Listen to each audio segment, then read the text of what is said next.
Welcome to Practical Wisdom Stories. I'm your host, Nikki Kleppel, and I'm so excited to have actually a friend who's also a guide right now. But Cabrelle and I went to college together and have stayed in touch. And I was really inspired by Cabrelle's ability to speak up and voice out and just step into a social justice role. And so I was really inspired, and so wanted to come and have her share some advice and stories, some of that practical wisdom that we can learn from as well. So thank you, Cabrelle, for joining. And I guess, first of all, just to kind of get to know you better, what is a story from your childhood or high school that has come in handy, especially now, that has helped kind of prepare you for this leadership position that you're in? Yeah. Hi, Nikki. Good to see you. Thanks for inviting me. And I sort of thought about this a little bit as we were getting ready to go and preparing. And I think there's a couple of things that happened both in my childhood and later in life. The first thing I would say is that I was raised and I grew up in California, which in Northern California, and I was always in school kind of with a diverse population, with a diverse group of people. And I was raised in a family where we, you know, I think we spent a lot of time with different communities and different communities of color. And I can remember even from my earliest years when I was in first grade, I actually had an African-American first grade teacher, and we became very close with their family and did a lot with them. And they were kind of part of our lives. And you asking me the question made me jog a memory of her husband, my teacher's husband, always calling me Frenchie because I would wear a pink beret when I was in first grade. That was my style and my fashion. Anyway, I digress. So I think, some of the ways in which I have, my earliest memories of kind of being a leader were just always being part of a broader community. Okay. And I think that continued even on through high school and into college, where I actually chose as part of my studies to study politics and took actually quite a few classes, including the fact, including sort of inequality in education. Now, I'm ashamed to say that I think, for years after that, I think I sort of just led my own life and didn't do a lot in this space. But I definitely have had some chance in the last couple of years to change that. Yeah. Yeah. Well, good tribute, University of Puget Sound, go Loggers, That's right. that idea of thinking critically and then doing something about it. So tell us, what, I think there's a lot going on right now with people saying, oh, I don't know what to say and what to do. And, you had shared a letter that you had written to your org, especially as fellow attorneys, I think especially that is a role of power and policy and decision-making and whatnot. So I guess, how do you develop the confidence to be proactive? Yeah, and I think there's a couple of answers to that question. It's not something that really, I think for anyone, it maybe doesn't come naturally. I think it's sort of a skill that you have to develop over time. And I think it comes from two things. The first, I think, is education, right? And educating yourself about the particular issue that you're interested in and that you feel passionate about. And I think in my role as an attorney at the company, anytime I take a job that's supporting different clients or that has a different business purpose, I have to sort of settle into that role first by learning a lot about what do they do, how does the business work. I can't be good, trusted advisors to them until I really understand what it is they're trying, what their priorities are, what their goals are, and how I can support that. And I sort of feel similarly in this space that to develop the confidence to be able to speak out, I had to spend a lot of time educating myself. And that's been a journey that has been going on, kind of well before the unfortunate, recent unrest for about 2 years now. I've been spending time sort of learning from and reading books by and following people on Instagram, especially Black women, where I've just been taking kind of, you know, ingesting as much as I can on my own. So not asking necessarily for them to teach me, but learning how, learning about this space from them on my own, paying for their work, paying for books, and just really trying to get up to speed. And I think once I had that, once I sort of did all of that learning, then I started to puzzle through like, okay, what can I do, or where can I actually make a difference? And one of the spaces I spend so much time is at work. Right. And so I thought, well, maybe there's a way for me to even make a small difference in terms of getting people interested and educated at work.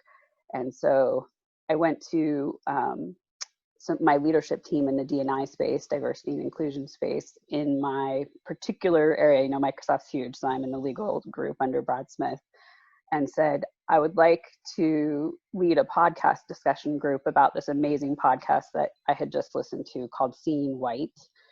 It's by Seen on the Radio by John Biewen. And, they gave me the space to do that. And so we started that in early January, again, kind of before all of this happened.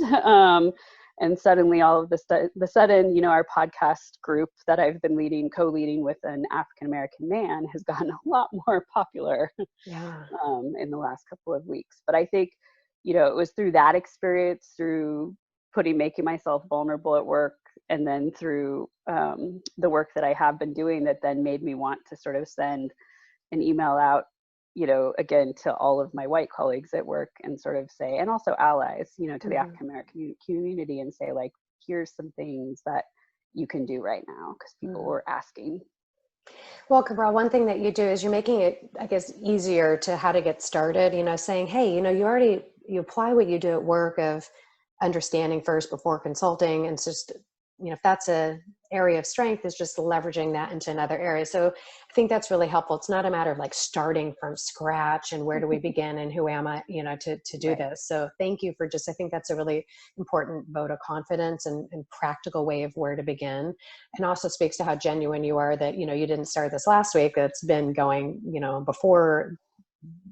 Maybe obviously the Black Lives Matter movement's been going on for a long time, but, especially lately. So that, one thing too, I think maybe also as parents, can you just share a story or give some guidance on how you've been leading those conversations as a mom?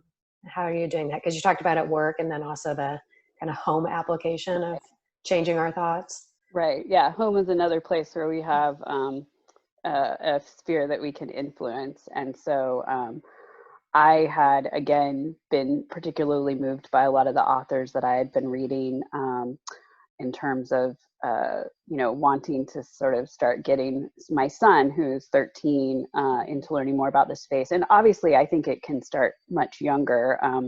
My daughter is 10, and, we have actually been talking to her as well about this for quite a number of years now.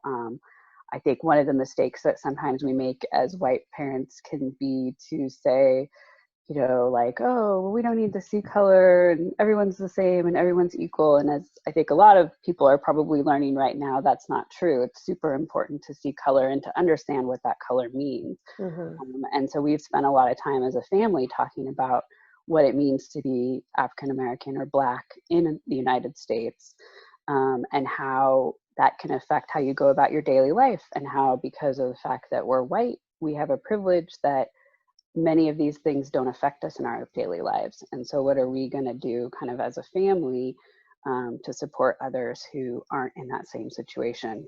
So I have, there's lots of books. Those have obviously come out in the last few weeks, lots and lots for younger children. I will say for middle school children, I love the book Stamped that just came out by Jason Reynolds and Ibram Kendi. They actually also just led a book club for teens. It's something I'm trying to get into my son's middle school. I think it's that important. I think education is another space where things are definitely broken from a systemic perspective. So, so anyway, I think all of those things are important. And then, I don't think we should be scared as parents to take our kids into you know, all kinds of different situations. Hopefully we have friends of color, but that's only the beginning. And you know, we actually did go this weekend and march at the West Seattle Black Lives Matter protest. So the thing that is also inspiring is they don't have to be huge actions. You know, it's like campaigning to get a book into school. You know, that's an email or a few or calls, and you know, the email to your colleagues at work. You know, that you make it see, you know, I think a lot of times people think being a change agent or an ally, it's God, where do we start? And so I like that you make it accessible. So thank you for your example. If you were just to give, you know, I guess a piece of advice or, you know, practical wisdom, what would be the, you know, bottom line message you would share?